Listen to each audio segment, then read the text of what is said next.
The kiss that started it. All the music in Romano's restaurant was just loud enough to make people lean in close when they talked.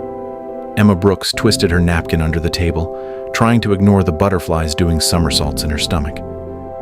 This was supposed to be a fun Saturday night celebrating her best friend Sophie's 26th birthday, but somehow it had turned into something else entirely. "Come on, Emma," Sophie said, her eyes sparkling with mischief. You promised you'd do whatever dare I gave you tonight. Those were your exact words, remember?" Emma did remember. She had made that promise 3 hours ago when the evening was young, and she'd only had 1 glass of lemonade. Now, surrounded by 8 of Sophie's friends at a long table decorated with pink balloons and glittery confetti, that promise felt like a trap. "I was thinking you'd dare me to sing karaoke or eat something spicy," Emma protested weakly. Not that."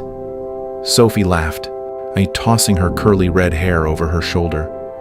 "Where's the fun in that? Besides, look at him.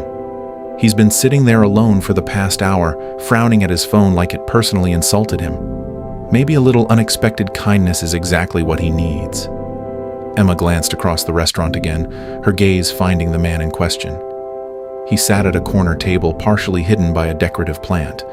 Everything about him screamed, "Leave me alone," from his perfectly tailored charcoal suit to the way his dark eyebrows were drawn together in concentration. His jaw was sharp enough to cut glass, and even from this distance, Emma could see the tiredness around his eyes. "He looks important," Emma whispered, "and probably really busy. I can't just walk over and kiss a complete stranger." "That's exactly why you should," Sophie's cousin Maria chimed in. "Live a little, Emma. You spend every day teaching second graders and every night grading papers or planning lessons. When was the last time you did something spontaneous?" The words stung because they were true. Emma's life was predictable, safe, and exactly the way she designed it. After watching her parents' messy divorce when she was 15, she decided that chaos and surprises were things to avoid. Order and planning kept you safe. Spontaneity led to heartbreak. But tonight, something felt different. Maybe it was the way the candlelight flickered on the tables, or the sound of laughter surrounding her, or the fact that she'd just turned 25 last month and wondered if playing it safe was the same as not really living at all. "Fine," Emma heard herself say, surprising even herself. "But just a kiss on the cheek, a quick one, and then I'm coming right back here and we're never speaking of this again." The table erupted in excited whispers and giggles. Sophie squeezed Emma's hand. That's my girl. Go get him, Tiger." Emma stood up, smoothing down her simple blue dress. It wasn't fancy, nothing like the designer outfits some of the other women in the restaurant wore, but it was her favorite because her grandmother had told her it matched her eyes. She took a deep breath, channeling every ounce of courage she possessed, and started walking. Each step felt like a mile.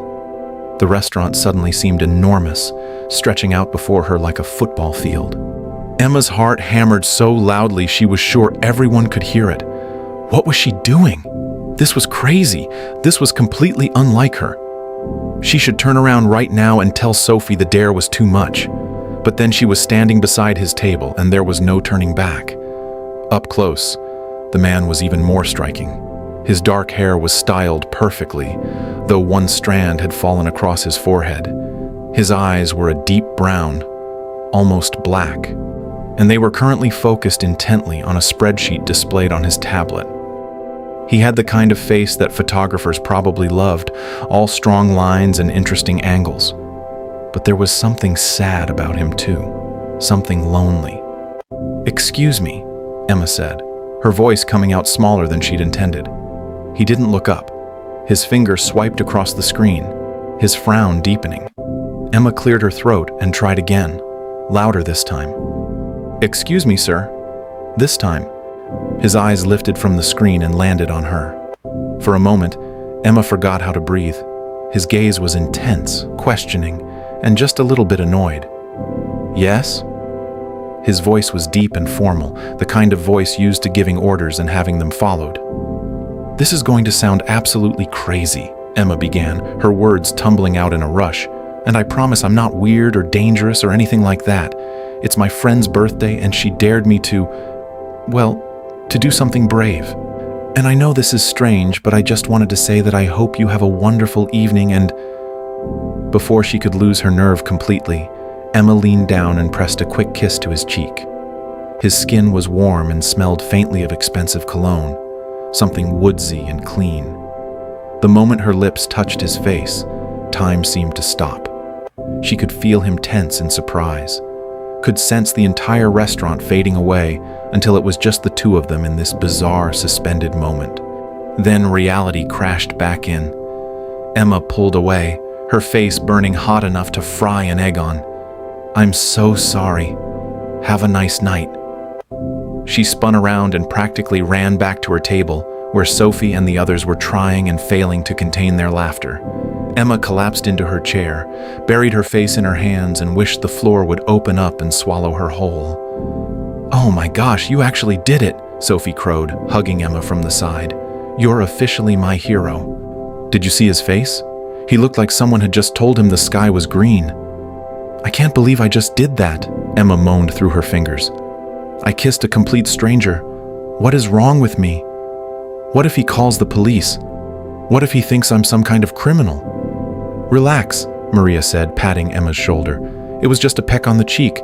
It was sweet. And hey, at least now you can say you've done something wild." Emma peeked through her fingers back toward the corner table. The man was still sitting there, but now he was touching his cheek where she'd kissed him, a look of complete bewilderment on his face. As if sensing her gaze, his eyes suddenly found hers across the restaurant. Emma quickly looked away, her heart doing that crazy hammering thing again. The rest of the evening passed in a blur of birthday cake and more laughter, but Emma couldn't stop sneaking glances at the mysterious man in the corner. He'd gone back to his tablet, but every so often, she'd catch him looking in her direction too. Finally, around 10 o'clock, he stood up, left some money on the table, and walked out of the restaurant without looking back. Emma felt a strange pang of disappointment. Of course, he'd left without saying anything. What had she expected? That he'd come over and thank her for the incredibly awkward moment she'd forced upon him. Real life wasn't a fairy tale. In real life, well, you kissed strangers on dares and then never saw them again and spent the rest of your life cringing at the memory. The party wrapped up around 11. Everyone hugged goodbye, promising to do it again soon, and Emma walked to her car feeling both exhilarated and exhausted. She'd done something crazy tonight, something completely out of character, and the world hadn't ended. Maybe that was worth something. She was halfway home when she realized her scarf was missing. The soft, cream-colored scarf her grandmother had knitted for her last Christmas. Emma's heart sank. She must have left it at the restaurant, probably draped over the back of her chair. She thought about driving back, but it was late and she was tired, and surely the restaurant staff would keep it safe until she could pick it up tomorrow. Sunday morning arrived bright and clear. Emma spent it the way she spent most Sunday mornings, planning lessons for the week ahead, like organizing her classroom materials and trying not to think about the dare. Except she couldn't stop thinking about it. About him.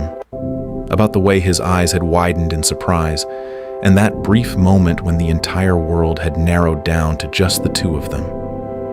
"Get a grip, Emma," she told herself firmly, arranging construction paper by color. It was nothing.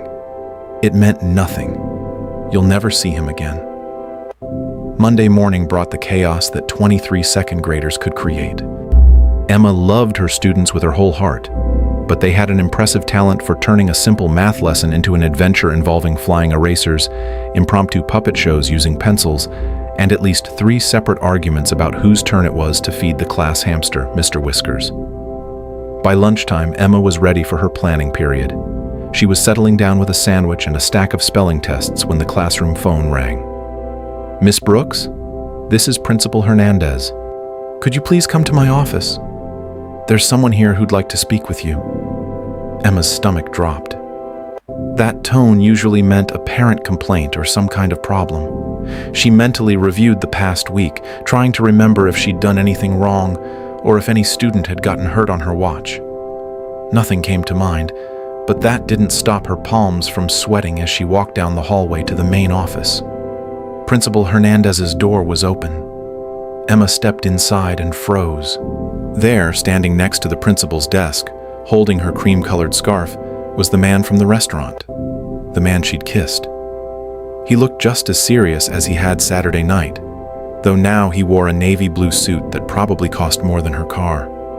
His dark eyes locked onto hers, and Emma felt her face flame red for the second time in 3 days. "Miss Brooks," Principal Hernandez said, smiling widely in a way that meant something good was happening, but Emma was too shocked to process it. "This is Alexander Stone.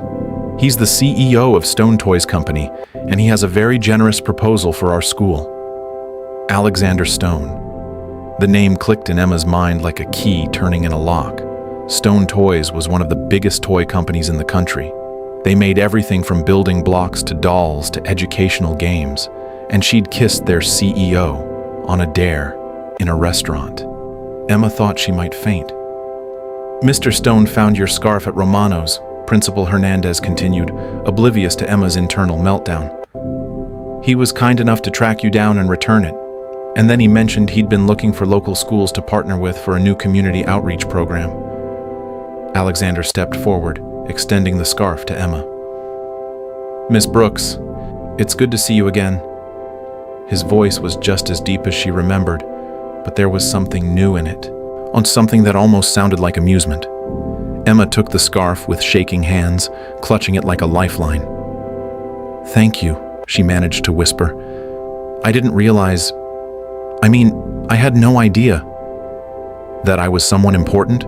Alexander finished, and now there was definitely amusement in his eyes. "I gathered that. Your friend's dare seemed quite genuine." Principal Hernandez looked between them with confusion. "You two know each other?" "We met briefly on Saturday evening," Alexander said smoothly. Miss Brooks made quite an impression. Emma wanted to sink through the floor. This couldn't be happening. Of all the people in all the restaurants in the entire city, she'd kissed a billionaire CEO. And now he was here, in her school, probably about to have her fired for harassment or something equally terrible. But Alexander wasn't looking at her like someone planning to sue. He was looking at her with curiosity, like she was a puzzle he wanted to solve. "I'd like to donate 1,000 toys to Jefferson Elementary," Alexander said, turning to address the principal but keeping Emma in his peripheral vision. "Educational toys that support learning through play. I'd also like to sponsor a new reading corner in the library and provide funding for any students who need school supplies but whose families can't afford them." Principal Hernandez's jaw dropped. "Mr. Stone, that's incredibly generous. I don't know what to say." "There is one condition," Alexander continued. "I'd like Miss Brooks to coordinate the program. She would work with my team to select appropriate toys for each grade level and oversee distribution. Of course, this would come with a small stipend for her extra time." Emma found her voice. "Mr. Stone, could I speak with you privately for just a moment?" Principal Hernandez practically pushed them out the door. "Of course. Take all the time you need. I'll just be here. Definitely not calling the superintendent about this amazing news." Emma led Alexander down the hallway to an empty classroom, her mind racing. Once they were alone, she closed the door and turned to face him, clutching her scarf so tightly her knuckles went white. "I am so sorry about Saturday night," she burst out. "I had no idea who you were. It was a stupid dare, and I never should have done it, and I completely understand if you want to press charges or file a complaint or whatever rich people do when random teachers assault them in restaurants." To her complete shock, Alexander laughed.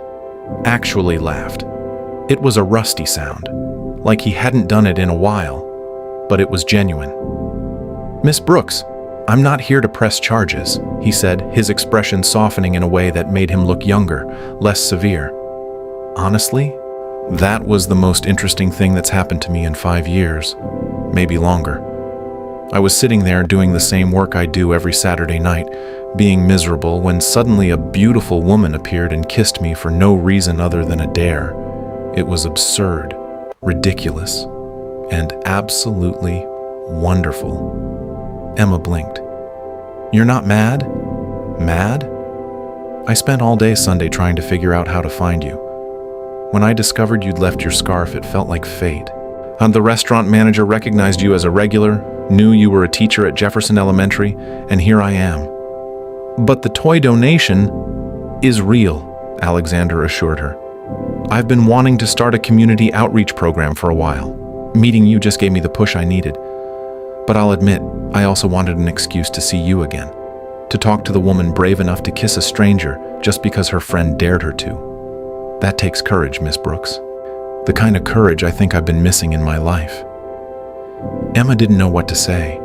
This powerful, serious CEO was standing in front of her, basically admitting he'd tracked her down because of a kiss. It should have felt creepy or overwhelming, but somehow it didn't.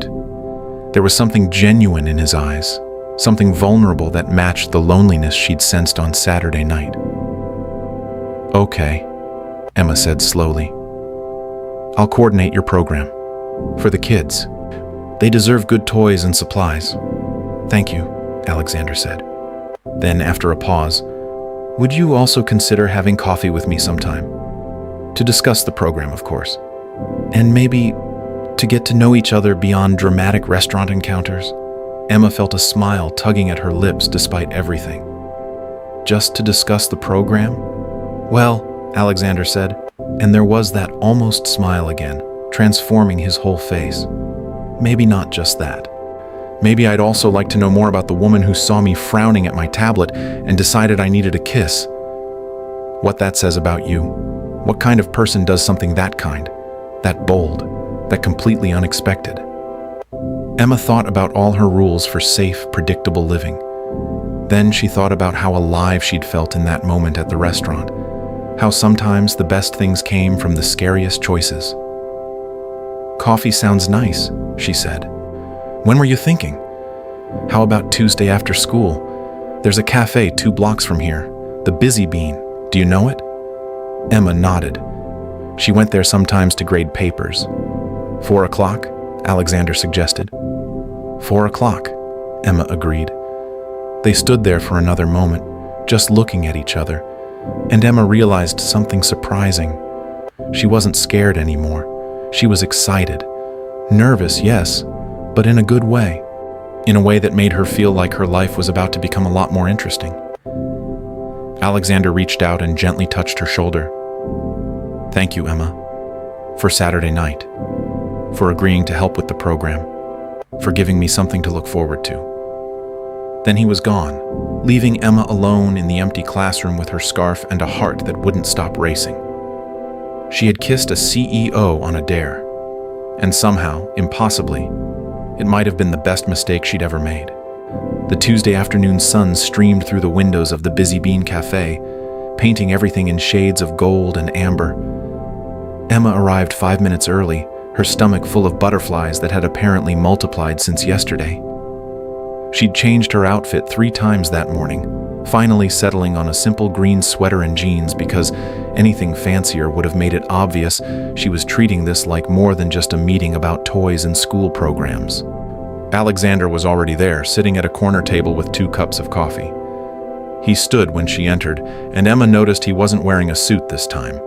Instead, he wore dark jeans and a gray sweater that made him look less like a powerful CEO and more like a regular person, a very handsome regular person, but still. I hope you don't mind, he said as she sat down. I ordered you a vanilla latte. The barista said it was their specialty. That's perfect, actually, Emma said, touched that he'd thought ahead. Thank you. They spent the first 20 minutes talking about the toy program. Alexander explained his vision for creating learning opportunities through play, and Emma shared stories about her students and their different needs. He listened intently, asking questions and taking notes on his phone, and Emma found herself relaxing into the conversation. Tell me about teaching, Alexander said after they'd covered the basics of the program. What made you choose that path? Emma wrapped her hands around her warm cup, thinking, when I was 8, I had a teacher named Mrs. Patterson. She noticed I was struggling with reading, and instead of making me feel bad about it, she stayed after school every day for 2 months to help me. She made it fun. She made me feel like I could do anything if I just kept trying. She changed my life, really. I wanted to be that person for someone else. And are you? Alexander asked. That person for your students? I try to be, Emma said honestly. Some days I succeed. Some days I feel like I'm barely keeping everyone from chaos. but I love them. Every single one of them, even Tommy Rodriguez, who likes to hide my markers, and Sarah Chen, who asks approximately 7,000 questions per hour. Alexander smiled, and Emma noticed it came more easily now than it had at their first meeting. You light up when you talk about them. It's nice to see someone who genuinely loves their work. Don't you love yours? Emma asked. The smile faded slightly. I used to. When I first started Stone Toys, I was 23 and fresh out of business school. I had all these ideas about creating toys that would help kids learn and grow. My parents thought I was crazy to turn down a job at their law firm, but I wanted to build something of my own, something that mattered. That's amazing, Emma said. You did it. Stone Toys is huge. Yes, Alexander agreed, but he didn't sound happy about it. We're worth millions now. We employ thousands of people. We're in stores across the country. But somewhere along the way, it stopped being about the kids and started being about profit margins and market share and keeping shareholders happy. I spend more time in meetings about cost reduction than I do thinking about whether we're actually making toys that matter. Emma heard the exhaustion in his voice. Mom, the disappointment. Is that why you were alone at the restaurant on Saturday night, working instead of enjoying your weekend? Alexander nodded slowly. I can't remember the last time I did something just for fun. The last time I saw friends just to see them, not to network. I've built this successful company, but I think I've forgotten how to actually live. Then why keep doing it? Emma asked gently. Because thousands of people depend on me for their jobs. Because investors trust me with their money. Because quitting feels like admitting failure. He paused, his dark eyes meeting hers.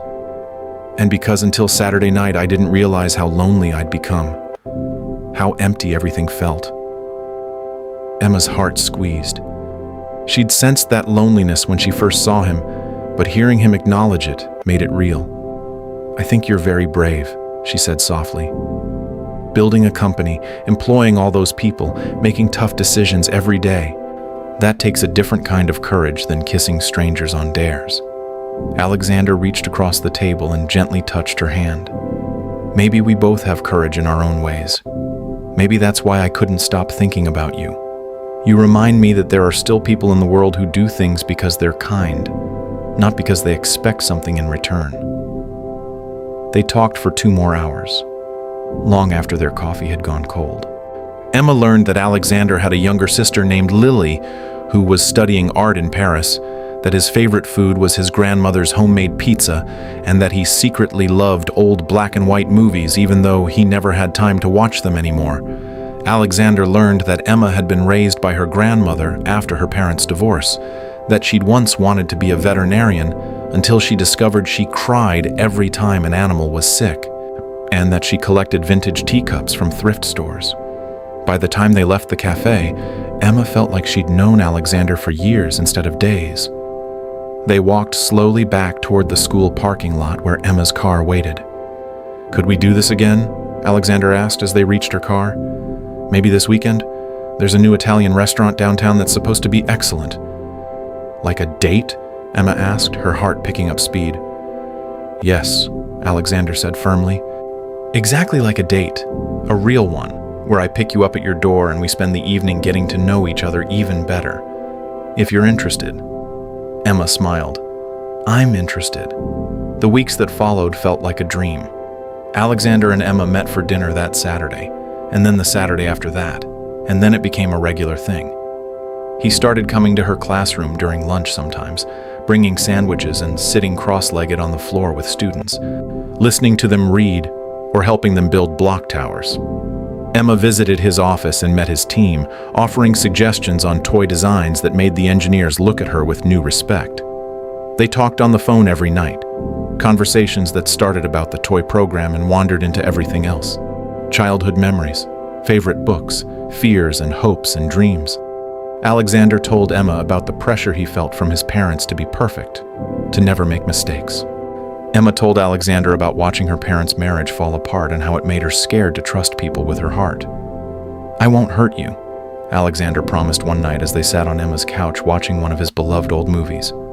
I know it's early to say this, but Emma, you've changed something in me. You've reminded me why I started this company in the first place, why life is worth living. I care about you. So much." Emma leaned her head on his shoulder, and feeling safe and happy in a way she'd never quite experienced before. "I care about you, too." But happiness, Emma was about to learn, could be fragile.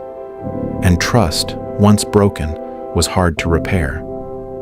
Victoria Chen had worked as Alexander's executive assistant for 6 years. She was efficient, professional, and secretly in love with her boss. For years, she'd watched Alexander work himself to exhaustion, had been there for every late night and stressful decision, and had imagined that one day he would finally notice her as more than just an employee. Then, Emma Brooks had appeared out of nowhere and ruined everything. Victoria watched with growing resentment as Alexander transformed. He started leaving the office at 5 o'clock.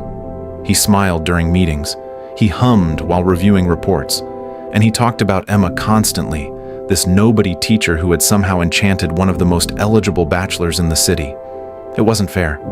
Victoria had devoted 6 years of her life to stone toys, had sacrificed relationships and opportunities to be available whenever Alexander needed her. And this random woman shows up, kisses him on a dare, and suddenly she's the center of his universe. Victoria decided she couldn't let it continue. She would make Alexander see the truth, that Emma Brooks was just a gold digger who had researched him online and planned the whole spontaneous dare to catch his attention. It wouldn't be hard to plant seeds of doubt. Alexander had been hurt before by someone who'd wanted his money more than him. Those old wounds were still there, just waiting to be reopened. One evening, about 2 months after Alexander and Emma had started dating, Victoria stayed late at the office. She knew Alexander was working in his office, could see the light under his door. She'd spent the past week carefully doctoring a photograph she'd found on Emma's social media from months ago, and making it look like Emma had been researching Alexander's profile before the dare. Victoria knocked on Alexander's door, carrying the fake evidence on a tablet. "Mr. Stone, I'm sorry to interrupt, but there's something you need to see. Something about Miss Brooks." Alexander looked up from his computer, his expression immediately concerned. "What is it? Is Emma okay?" "She's fine," Victoria said, her voice carefully neutral as she entered and placed the tablet on his desk. "But I felt you should know the truth about how you two met. I've been doing some routine background checks on people in your personal life, just for security purposes, and I found this." Alexander looked at the screen. The image showed Emma's phone display with what appeared to be his company profile open, dated the day before their encounter at the restaurant. Victoria had edited the timestamp and added fake browser history that made it look like Emma had spent hours researching Alexander Stone before the supposedly random dare. "I don't understand," Alexander said slowly, his face going pale. "What am I looking at?" "It appears Miss Brooks knew exactly who you were before she approached you that night," Victoria said, keeping her voice sympathetic. "The dare wasn't spontaneous. It was planned. I'm so sorry, Mr. Stone. I know you care about her, but I thought you deserved to know the truth." Alexander stared at the image, his mind racing. Could it be true? Had Emma known who he was all along? Had everything been a calculated move to get close to him, to his money, to his success? He thought about how quickly she'd agreed to coordinate the toy program, how easily she'd fit into his life. But then he remembered her face when he'd walked into her school, how genuinely shocked and embarrassed she'd been. He remembered her stories about her students, her passion for teaching, her secondhand clothes and modest apartment. Nothing about Emma had ever seemed interested in his wealth. "This could be fake," Alexander said, but his voice wavered with uncertainty. Victoria shook her head sadly. "I wish it were, sir, but I've verified the data.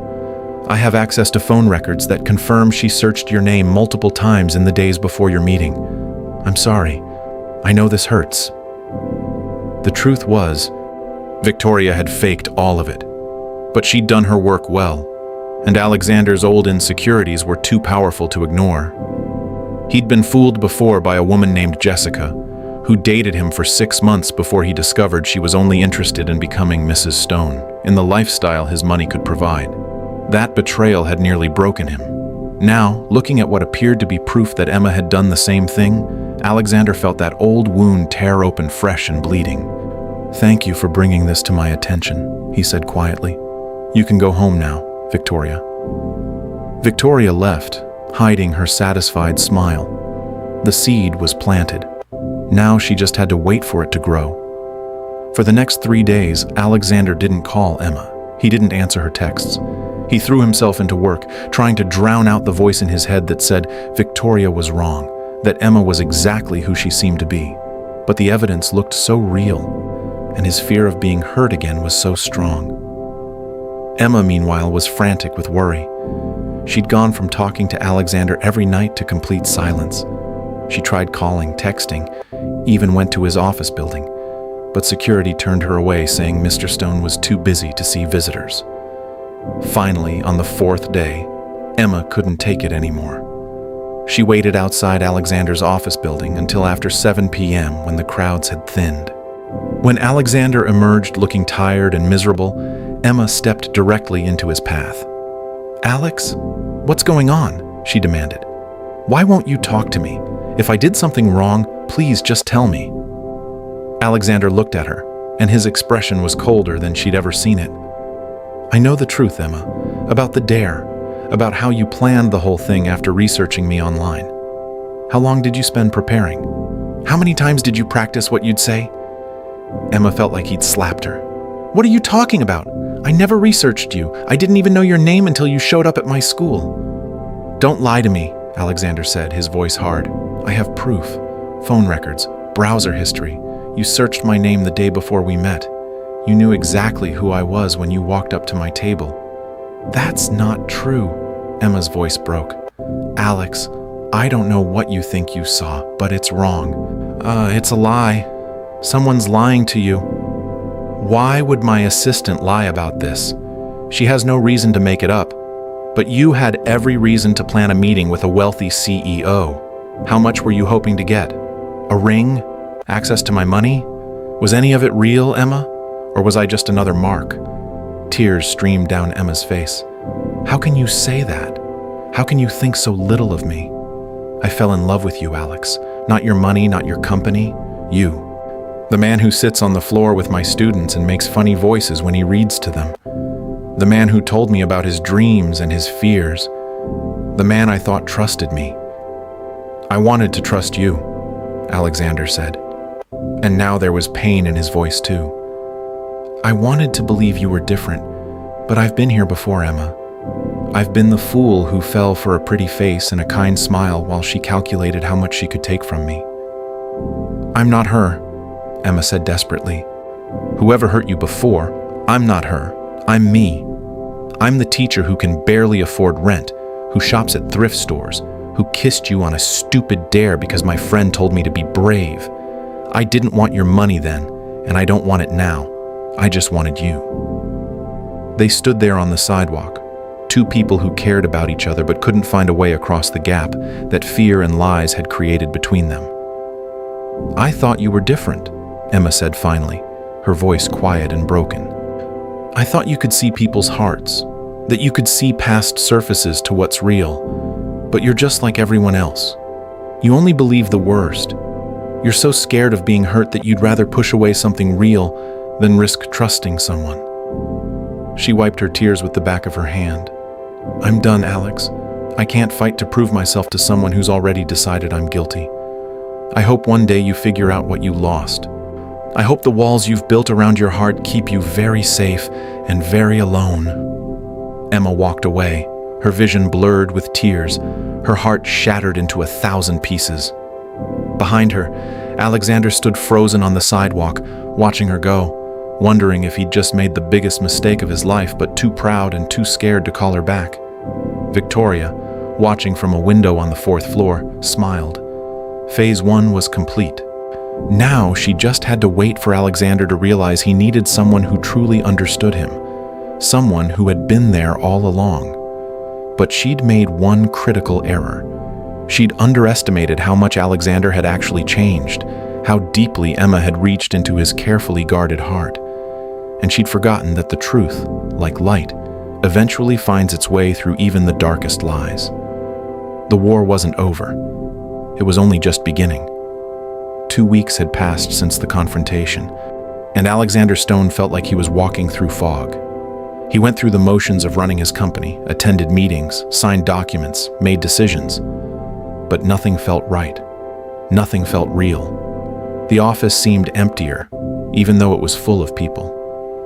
His apartment felt cold, even though the heat worked perfectly. Food tasted like cardboard.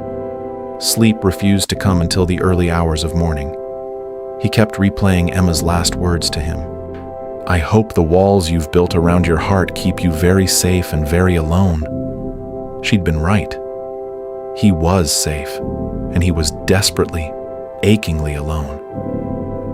Victoria brought him his coffee every morning with a sympathetic smile, sometimes staying to chat about office matters or to remind him that he'd made the right choice protecting himself. But her presence brought no comfort. In fact, Alexander was starting to find it irritating, though he couldn't quite say why. Meanwhile, Emma was trying to piece her life back together. She threw herself into teaching with renewed intensity, staying late to prepare extra special lessons, volunteering for every committee, anything to keep her mind occupied. Her students noticed she wasn't smiling as much, and it bothered them. Little Tommy Rodriguez, the 7-year-old who loved to hide Emma's markers, approached her desk one afternoon after the other students had left for recess. He was holding a drawing he'd made during art time. "Miss Emma," Tommy said quietly, "I made this for you." Emma looked at the picture. It showed a stick figure woman with long yellow hair and a big frown. Next to her stood a stick figure man with dark hair. Between them was a broken heart drawn in red crayon. "That's you," Tommy explained, pointing to the woman. "And that's the tall man who used to visit and read us stories. Are you sad because of him?" Emma's eyes filled with tears. She'd tried so hard to keep her heartbreak from affecting her students, but children were more observant than adults gave them credit for. "Sometimes grown-ups have disagreements," Emma said carefully. "And sometimes those disagreements mean people can't be friends anymore." "Did you have a disagreement?" Tommy asked with the simple directness of childhood. "Yes, we did." "Did you say sorry?" Emma smiled sadly. "I didn't do anything wrong, Tommy. But sometimes that doesn't matter. Sometimes people believe things that aren't true, and there's nothing you can do to change their mind." Tommy thought about this very seriously. Then he said, "My dad says that people who really love you will always listen, even when they're mad. Maybe the tall man just needs time to listen." Emma hugged Tommy, wondering when 7-year-olds had become so wise. Maybe you're right. That evening, Alexander's younger sister Lily showed up at his apartment unannounced. She'd flown in from Paris specifically to confront her brother after he'd dodged her calls for a week. She took one look at Alexander, slouched on his couch in wrinkled clothes with takeout containers scattered on the coffee table, and immediately knew something was very wrong. "All right," Lily said, plopping down next to him and stealing his remote. "What happened? And don't tell me nothing, because you look like someone ran over your dog, except you don't have a dog. So what is it?" Alexander tried to brush her off, but Lily was persistent. She'd always been able to see right through him, ever since they were kids. Finally, he told her everything. About meeting Emma, about falling for her, about Victoria's evidence, about the confrontation. When he finished, Lily was quiet for a long moment. Then she said something that made Alexander's blood run cold. "You're an idiot." "Excuse me?" "You heard me. You're an idiot, big brother. A complete and total idiot." Lily turned to face him fully, her expression fierce. "Let me get this straight. You met a woman who kissed you on a dare without knowing who you were. A woman who works as a teacher, one of the most underpaid professions in existence. A woman who wore thrift store clothes on your dates and never once asked you for anything expensive. A woman who lit up when talking about her students, not your money. And you're seriously trying to tell me she was a gold digger? But the evidence. What evidence? Some phone records that Victoria conveniently discovered? Alex, think about it. Really think. Does any of that sound like the Emma you knew? The Emma who cried watching videos of rescue animals? The Emma who spent her own money buying supplies for students whose families couldn't afford them? That Emma was faking everything? Alexander felt something crack inside his chest. When Lily put it that way, it sounded absurd. It sounded like exactly what it was. A lie he'd been too afraid to question. "Victoria's worked for me for 6 years," he said weakly. Why would she lie? Lily gave him a look that clearly said he was being deliberately dense. "Oh, I don't know. Maybe because she's been in love with you for 6 years? Come on, Alex. I've met Victoria. I've seen the way she looks at you. She probably saw Emma as a threat and decided to eliminate the competition." Alexander stood up abruptly, his heart pounding. "I have to verify this. If Victoria faked that evidence..." He grabbed his phone and started making calls. It took 3 hours and the help of his company's IT department, but by midnight, Alexander had the truth. The doctored screenshot Victoria had shown him had been created on her work computer. The metadata didn't match. The supposed phone records had been completely fabricated. It had all been a lie. Every single word. Alexander felt sick. He'd accused Emma of the worst possible betrayal, had said horrible things to her, had pushed away the best thing that had ever happened to him because he'd been too scared and too proud to question evidence that confirmed his fears. "What have I done?" he whispered, sinking back onto his couch. Lily squeezed his shoulder. "You made a mistake. A big one. But mistakes can be fixed if you're willing to do the work. The question is, are you?" Alexander looked at his sister, this wise young woman who could see clearly what he'd been too blind to notice. "I don't know if she'll forgive me. I don't know if I deserve forgiveness." "Probably not," Lily agreed cheerfully. "But you have to try. Because that woman loved you, Alex. Really loved you. Not your money or your company or your fancy suits. Just you. How many people can say that? How many chances like this do you think you'll get in one lifetime?" Alexander knew she was right. The next morning, he called Victoria into his office. She came in smiling, probably thinking he was going to thank her for saving him from Emma. Instead, Alexander placed the IT report on his desk. "I know what you did," he said quietly. "I know you faked the evidence. I know you lied to me about Emma." Victoria's face went white, then red, then white again. "Mr. Stone, I can explain." "You're fired," Alexander said, "effective immediately. Security will escort you out and ensure you can't access any company systems. If you're lucky, I won't press charges for fraud and defamation. But that depends entirely on you staying away from me and Emma from this moment forward." Victoria tried to argue, tried to explain that she'd done it because she loved him, because Emma wasn't good enough for him. But Alexander wasn't listening anymore. He'd wasted too much time already. He had something much more important to do. Winning back Emma's trust wouldn't be easy. Alexander knew that. He'd hurt her deeply, had made her question her own worth, had chosen to believe lies over the evidence of his own heart. But he had to try. He had to show her that he'd learned, that he'd changed, that he was finally ready to tear down the walls and let her in completely. He started by sending flowers to her classroom. Not expensive roses, but cheerful daisies because Emma had once mentioned they reminded her of sunshine. The card read simply, "I was wrong. Please let me explain." Emma threw the flowers in the trash. The next day, Alexander sent a handwritten letter, 3 pages explaining everything. Victoria's lie, his investigation, his realization of how badly he'd messed up. He apologized over and over, not making excuses but taking full responsibility for not trusting her, for letting his past fears control him. Emma read the letter twice, then put it in a drawer. She wanted to forgive him. Her heart wanted to run back to him and pretend none of the hurt had happened. But her head reminded her how much his accusations had wounded her, how it felt to be presumed guilty without a fair chance to defend herself. On the 3rd day, Alexander showed up at Jefferson Elementary with the truck full of toys he'd promised months ago. He personally carried every single box into the school. Ida helped set up the new reading corner in the library and organized supplies for students in need. When Emma's class came to the library to see the new space, Alexander was sitting in the corner, reading a picture book to himself. The students spotted him immediately and rushed over. "Mr. Alex, you came back. Miss Emma said you were too busy, but we missed you." Alexander knelt down to their level.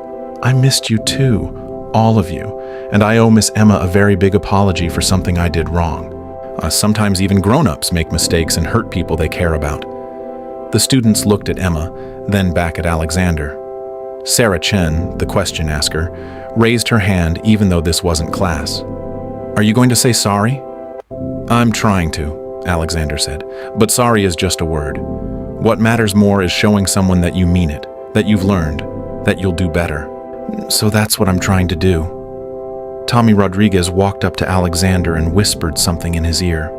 Alexander smiled sadly and nodded. Then Tommy ran over to Emma and tugged on her sleeve.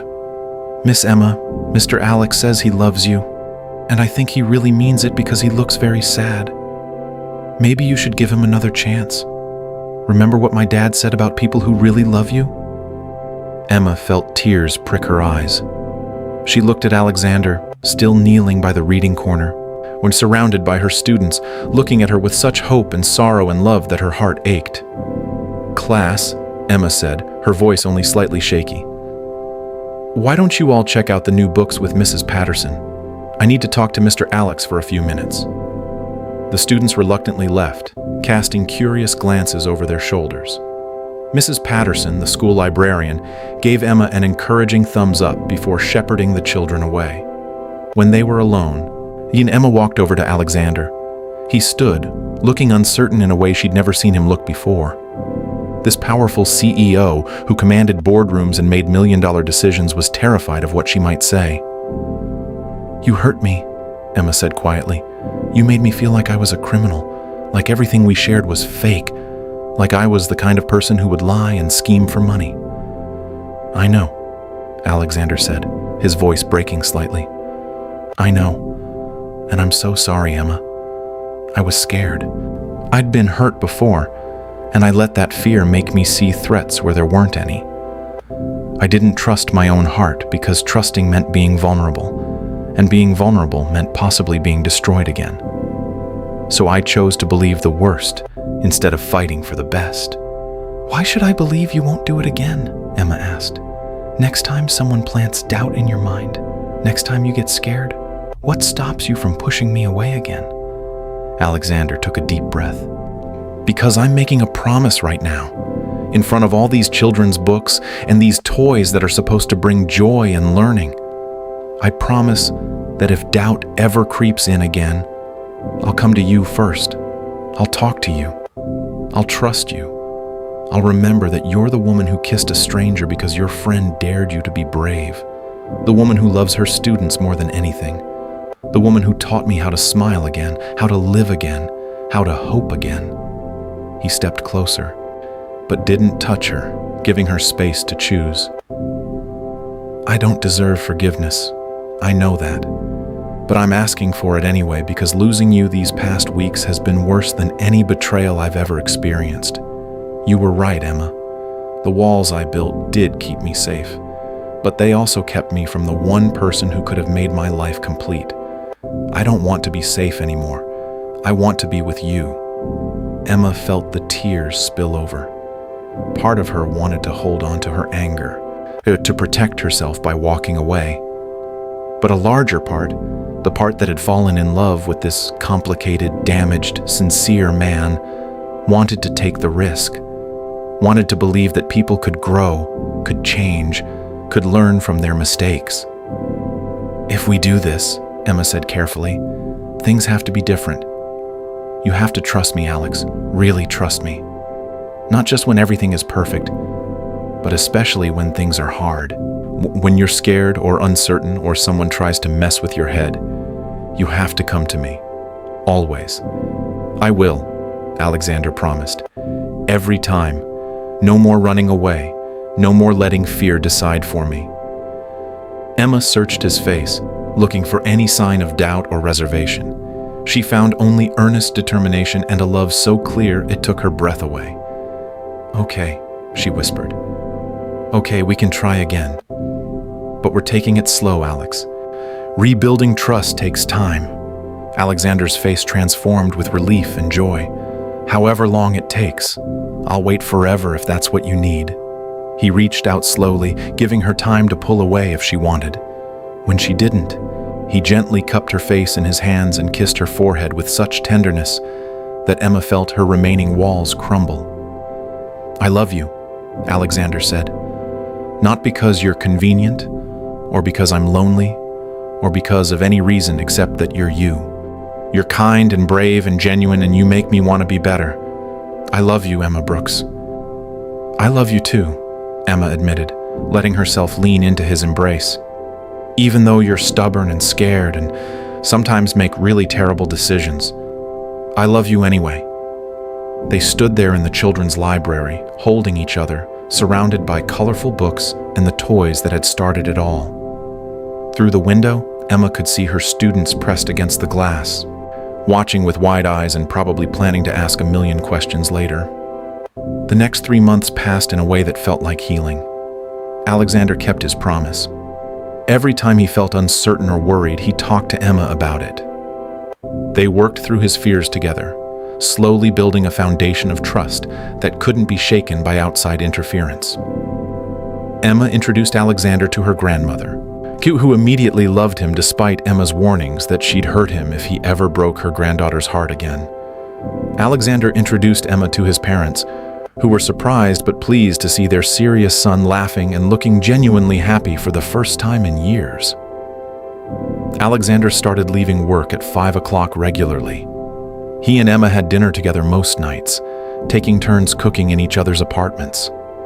He came to her classroom twice a week to volunteer, and Emma attended some of his business meetings to offer insight on what kids and parents actually wanted in toys. Together, they made the toy donation program a huge success, expanding it to 5 more schools across the city.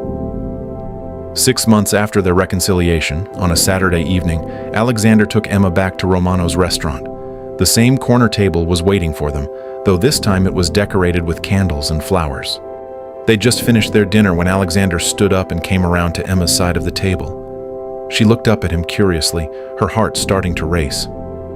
"Emma," Alexander said, taking her hand.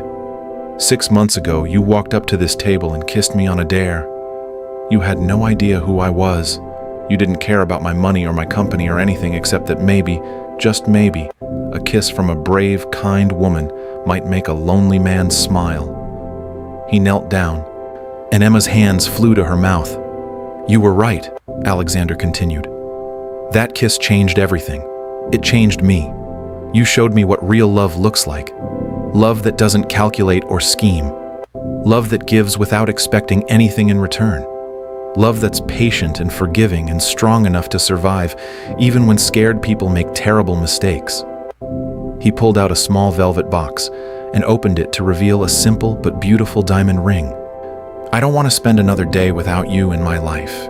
I don't want to go back to being the lonely, workaholic CEO who couldn't see past his own fears. I want to be the man who makes you breakfast on Sunday mornings and helps your students with their school projects and grows old with you reading stories to our grandchildren someday." Alexander's voice shook slightly with emotion. "Emma Brooks, will you marry me? Will you take this risk with me? Will you dare to spend your life with the most serious man you kissed in a bar?" Emma was crying, laughing, nodding all at once. "Yes, yes, of course I'll marry you." Alexander slipped the ring onto her finger and stood, pulling her into his arms and kissing her properly this time. Not a quick peck on the cheek, but a real kiss that promised forever. The entire restaurant burst into applause. Other diners had noticed what was happening and couldn't help but celebrate with them. When they finally pulled apart, both breathless and beaming, Emma said, "You know, technically this restaurant isn't a bar, so you weren't actually the most serious man in a bar. You were the most serious man in a restaurant." Alexander laughed, that rusty sound that had become warm and frequent over the past months. "Leave it to a teacher to get technical about details." "Fine. Will you marry the most serious man in the restaurant?" "I'll marry the man who learned how to smile again," Emma corrected. "The man who sits on the floor with second graders. The man who's brave enough to tear down his walls. That's who I'm marrying."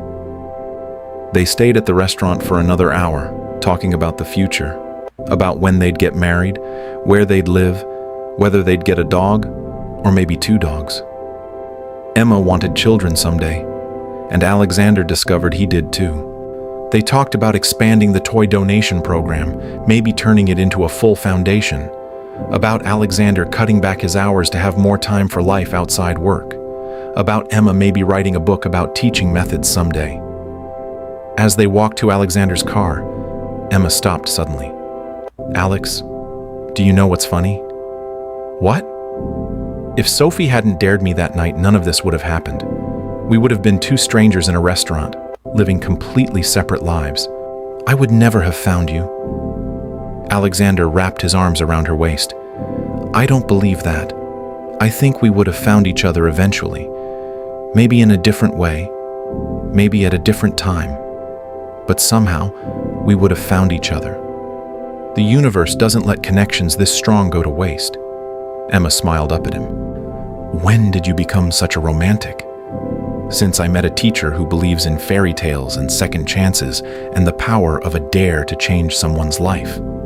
They kissed again under the streetlights, 2 people who had found each other in the most unexpected way and chosen to build something real and lasting despite all the obstacles. The serious CEO and the brave teacher, the man who had forgotten how to live, and the woman who had reminded him. It wasn't a perfect love story. They still had arguments sometimes. Alexander still struggled with his workaholic tendencies, and Emma still occasionally doubted whether she was enough for someone from his world. But they worked through everything together, always choosing to trust, always choosing to communicate, always choosing each other. 1 year later, they got married in a small ceremony at Jefferson Elementary, surrounded by Emma's students, Alexander's employees who had become friends, both their families, and everyone who had been part of their journey. Tommy Rodriguez was the ring bearer and only dropped the rings twice. Sarah Chen asked 17 questions during the ceremony. The whole 2nd grade class sang a song they'd written about love and bravery and kissing people in restaurants. It was chaos and joy, and absolutely perfect. As Emma walked down the makeshift aisle in the school gymnasium, wearing a simple white dress and carrying wildflowers, she caught Alexander's eye. He was standing at the altar trying very hard not to cry and failing. When she reached him, he took her hand and whispered, "Best dare ever." Emma laughed through happy tears. "Best dare ever," she agreed. And it was. Because sometimes bravery looks like kissing a stranger, and sometimes it looks like trusting someone again after they've hurt you, and sometimes it looks like tearing down the walls you've built around your heart and taking the biggest risk of all, letting someone love you completely. Emma and Alexander's story became a legend at Jefferson Elementary. Every year on the anniversary of their first meeting, they'd come back to read to the 2nd grade class and tell the students that sometimes magic happens in the most ordinary places. That love is real, that second chances exist, that a single moment of courage can change your entire life. And in the corner of the school library, next to all the wonderful toys from Stone Toys Company, there hung a framed photograph of Emma and Alexander on their wedding day, surrounded by 23 second graders. A reminder that the best love stories aren't the ones that come easily. They're the ones where people choose each other again and again, through fears and mistakes and doubts, until choosing each other becomes as natural as breathing. The end of their story was really just the beginning. But that's how the best love stories work. They don't end with a kiss or a wedding. They continue day after day, year after year, 2 people building a life together, one brave choice at a time. Did Emma and Alex's love story touch your heart? If you believe in second chances, the power of forgiveness, and love that overcomes fear, please like this story and subscribe to our channel for more heartwarming romance tales. Comment below. Would you have forgiven Alex after he doubted you? Or what would you have done if you were Emma? Turn on notifications so you never miss our next story about ordinary people finding extraordinary love. Share this story with someone who needs to remember that true love is worth fighting for, that mistakes don't have to mean the end, and that sometimes the bravest thing you can do is trust your heart. Remember, your own love story might be just one brave moment away. What dare will you take today? Thank you for reading. See you in the next story.